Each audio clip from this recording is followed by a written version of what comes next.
Marcel, key question. What does this all mean for the Bank of Japan then?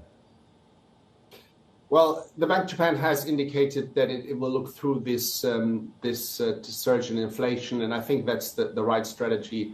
When GDP fell again in the third quarter, it's still well below pre-virus levels.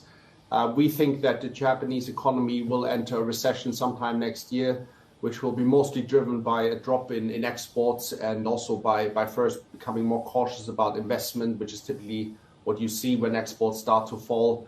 And in that environment, it will be very brave to tighten monetary policy. The bank has indicated that it wants to see sustainable inflation, and the kind of cost push inflation that we're seeing now is not sustainable. That preempted my next question, Marcel. If you were to desegregate the upside inflationary drivers, to what degree are they demand pull from the reopening, and to what degree are they cost push, to your point? Supply side. It's almost entirely supply push. I mean, the two main drivers. The first is obviously the sharp weakening of the yen.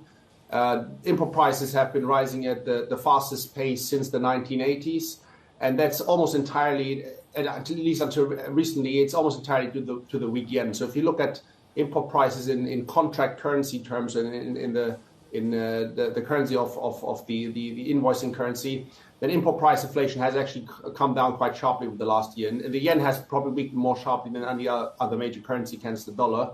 And the other factor is obviously the surge in energy prices. So those two factors are the main thing. Service inflation is around 1%, which is where it was before the pandemic. So there's no signs of any reopening effects.